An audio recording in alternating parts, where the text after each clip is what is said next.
2025 లెక్కల ప్రకారము భారతదేశంలో ప్రతి నిమిషానికి 22 మంది చొప్పున రోజుకు 31,680 మంది చనిపోతూ ఉన్నారు.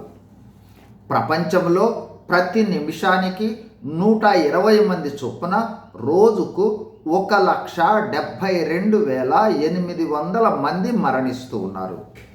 క్రైస్తవులమైన మనందరికీ బైబిల్ తెలియచేయు సత్యం ఏమిటంటే, మారు మనసు లేదా రక్షణ లేదా యేసు ప్రభువును కలిగి మరణిస్తే పరలోక రాజ్యము లేదా దేవుని రాజ్యము, మరొక విధంగా స్వర్గము. క్రైస్తవులమైన మనందరికీ ప్రాముఖ్యమైన ప్రశ్న, ఈ చనిపోయే వారిలో ఎవరికైనా యేసు ప్రభువును లేదా దేవుని రాజ్య సువార్తను మనం ప్రకటించామా? ఎంతమందిని మనము దేవునిలోకి నడిపించాము, దేవుని రాజ్య ప్రవేశానికి తోడ్పడినాము? సువార్త అంటే యేసు ప్రభు వారి మరణ, భూస్థాపన, పునరుద్ధానాలను తెలుపుటయే.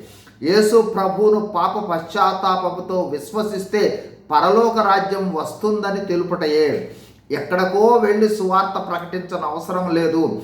మన కుటుంబంలో, మన రక్త సంబంధుల్లో, మన బంధుమిత్రుల్లో, మనకు అత్యంత సన్నిహితుల్లో యేసు ప్రభువును అంగీకరించని రక్షింపబడిన వారు అనేకులు ఉన్నారు.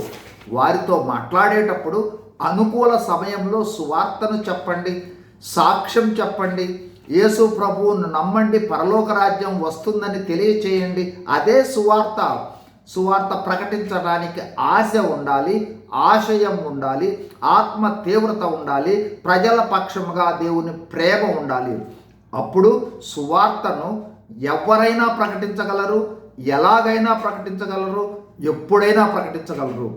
దేవుని రాజ్యంలో అనేకులను చేర్చుటకు సహాయపడగలరు. God bless you. Thank you.